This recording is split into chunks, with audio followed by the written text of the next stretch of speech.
السلام علیکم ناظرین، آپ دیکھ رہے ہیں ٹی ایم نیوز ٹی وی۔ پیش خدمت ہے programme Shab o Roz doctor K S Batalvi کے ساتھ۔ ہوتا ہے شب و روز تماشا میرے آگے، کرتے ہیں شب و روز میں شب و روز کی باتیں۔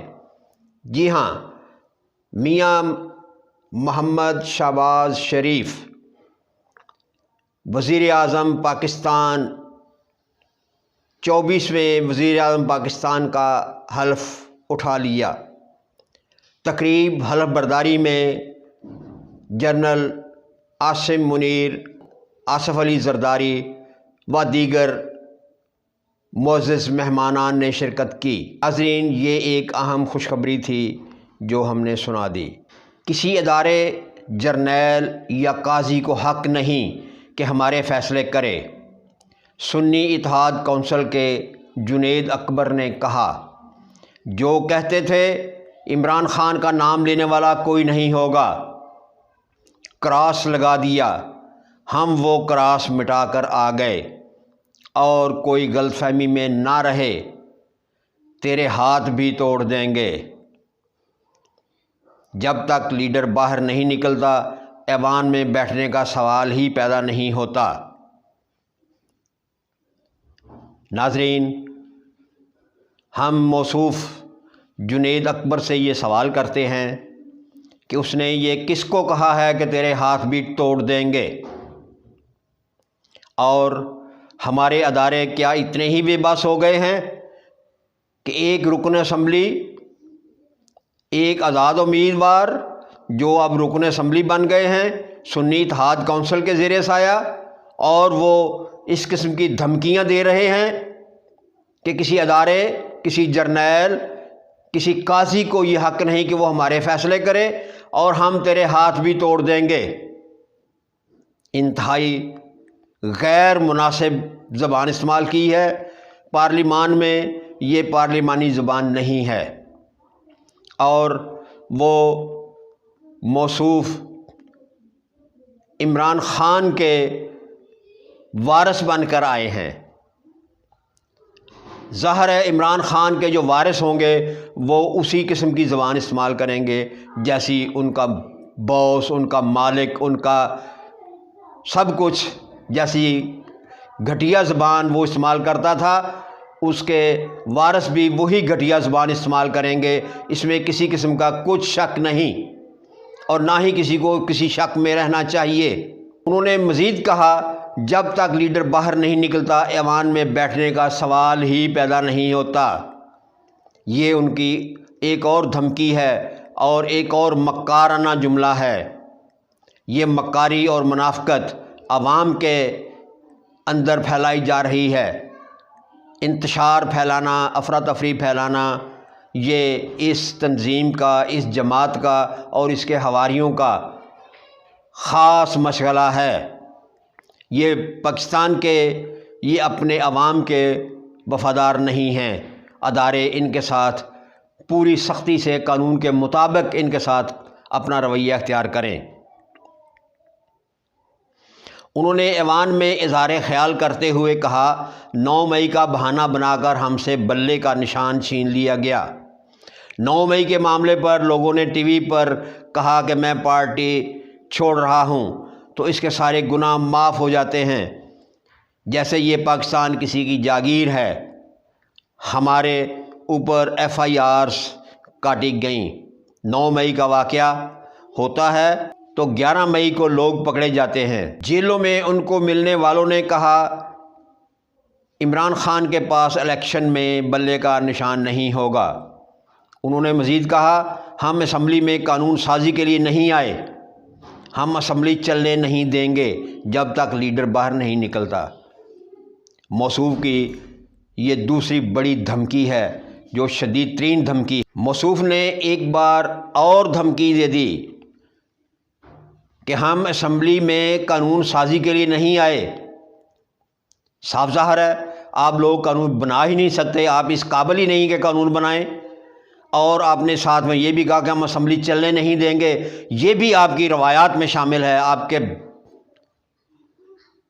لیڈر کی روایت میں یہ شامل ہے کہ اس نے اسمبلی نہیں چلنے دینی، اس نے ملک نہیں چلنے دینا۔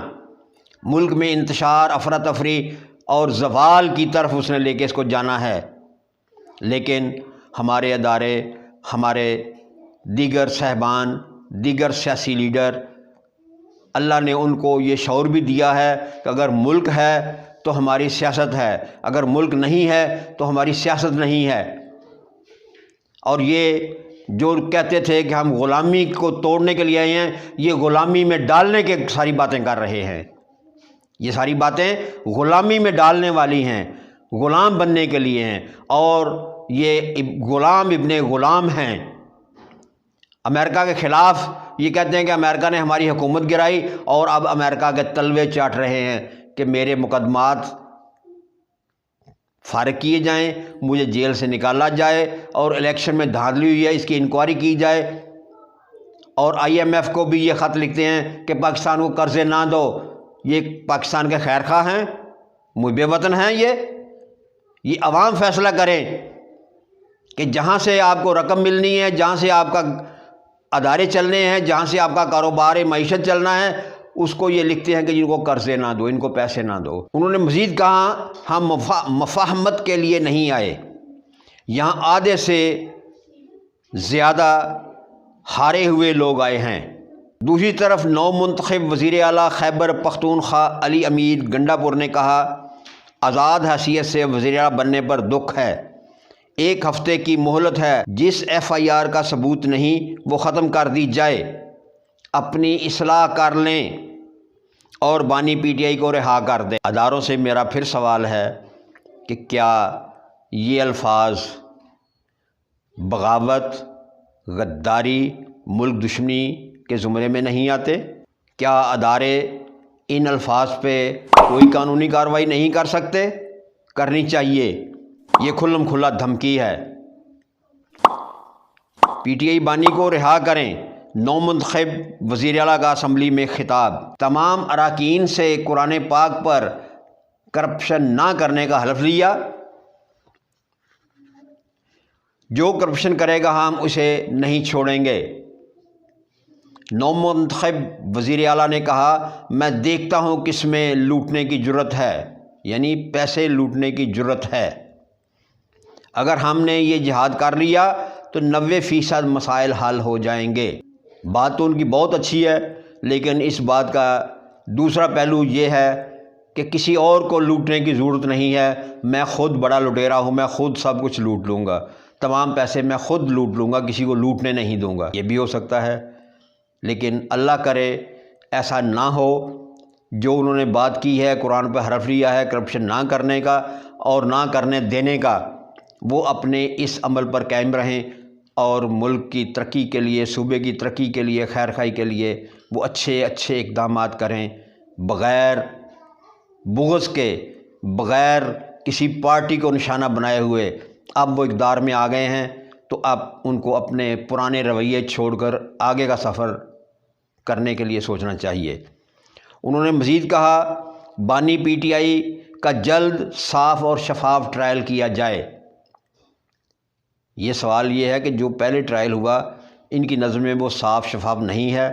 پہلے 1.5 سال ضائع کیا، اب 1.5 سال اور ضائع کریں، یہ کوئی ملک کی خیر خواہی نہیں ہے، یہ ملک کے سرمایہ کے ساتھ ہمدردی نہیں ہے۔ ٹائم بھی ضائع ہوگا اور سرمایہ بھی۔ کام وہ ہے جو ہونا تھا ہو گیا۔ 27 سال جدوجہد کی ہمارے مطالبہ ہے فری اینڈ فیئر ٹرائل کیا جائے۔ بھئی آپ کے لیڈر نے 27 سال جدوجہد کی تو اس کا ثمر بھی اس کو ملا، لیکن وہ اس کو ہضم نہیں ہوا، بد ہضمی ہو گئی تھی اس کو، اور بد ہضمی کا علاج اڈیالہ جیل میں ہی ہوتا ہے۔ اصلاح نہیں کی تو سزا کے لیے تیار ہو جائیں، یہ پھر دھمکی ہے ان کی۔ الیکشن دھاندلی کی تحقیق کے لیے سب سے پہلے ہمارے حلقے کھولیں۔ یہ بہت اچھی بات ہے کہ جس کو شک ہے وہ ہمارے حلقے کھولے اور تحقیق کرے۔ چیف الیکشن کمشنر فوری استعفیٰ دے۔ اگر کوئی یہ سمجھتا ہے ہم اپنا حق لینا نہیں جانتے تو یہ اس کی بھول ہے، یہ پھر دھمکی ہے۔ ہم اپنا حق لینا اور چھیننا بھی جانتے ہیں، یہ اور دھمکی ہے۔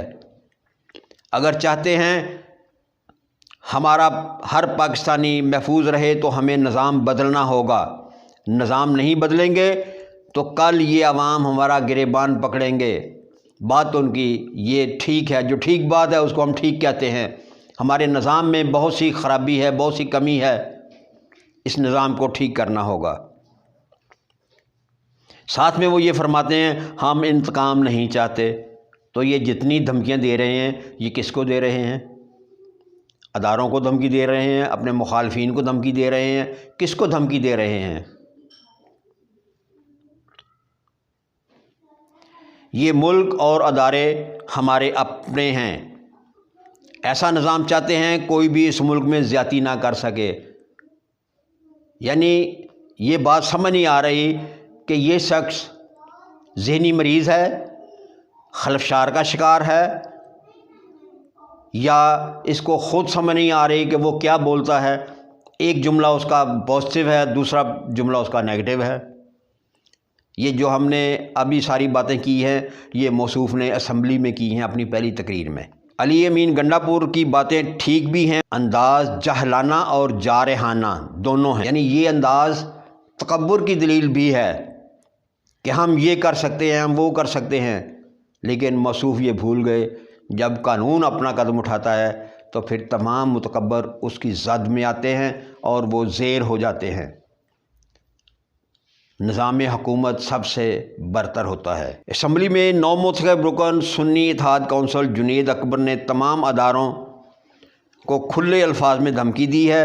ہمارے فیصلے کرنے کا کسی فرد، کسی جرنیل، کسی جج کو حق نہیں۔ کیا قانون نافذ کرنے والے ادارے اتنے ہی بے بس اور کمزور ہو گئے ہیں؟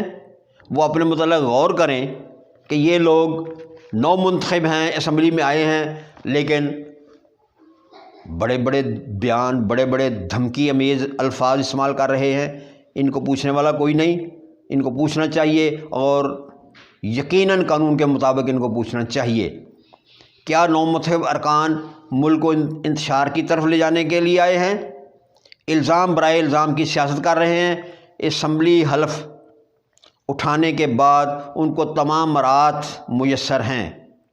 یہاں ہم یہ ایک ٹیکنیکل بات کر رہے ہیں کہ انہوں نے حلف اٹھا لیا تو ان کو تمام مراعات، تمام سہولتیں، تنخواہیں، دیگر مراعات کے ساتھ ان کا میٹر آن ہو گیا، لیکن ان کی اس بکواس کے بدلے میں عوام کا میٹر کہاں جا رہا ہے؟ عوام مہنگائی کی دلدل میں دھنستے چلے جا رہے ہیں، مگر یہ سیاست دان تھڑے بازی کی زبان استعمال کرتے ہوئے خود کو ہیرو ظاہر کر رہے ہیں۔ ہمارے قانون کی سمجھ نہیں آ رہی۔ یہی لوگ اشتہاری اور مفرور تھے، مگر الیکشن لڑ کر اسمبلی میں آ گئے ہیں اور قانون کے رکھوالے کا کچھ نہیں بگاڑ سکتے۔ ظلم کی انتہا ہو گئی، مگر عوام بے بس و مجبور ہیں۔ ہم قانون نافذ کرنے والے اداروں سے پھر ریکویسٹ کرتے ہیں کہ ان بیانات پر، ان الفاظ پر غور کریں۔ یقیناً ان کے پاس یہ الفاظ پہنچے ہوں گے اور وہ ان پر غور بھی کر رہے ہوں گے۔ ان پر قانونی کارروائی کریں اور ان کو ان کی زبان کو لگام ڈالنے کا بندوبست کریں، کیونکہ یہ لوگ عوام کو تو گمراہ کر ہی رہے ہیں، اور عوام ہمارے اتنا باشعور نہیں ہیں کہ وہ ان کی گہرائی تک جا سکیں۔ ہمارے ادارے ہمارا اثاثہ ہیں، ہماری آرمی، ہماری عدلیہ، ہماری انتظامیہ، یہ ہمارا اثاثہ ہیں اور ہمیں ان سے بہت سی توقعات ہیں۔ دیکھتے رہیں ٹی ایم نیوز ٹی وی۔ آئندہ پروگرام تک اجازت، اللہ نگہبان۔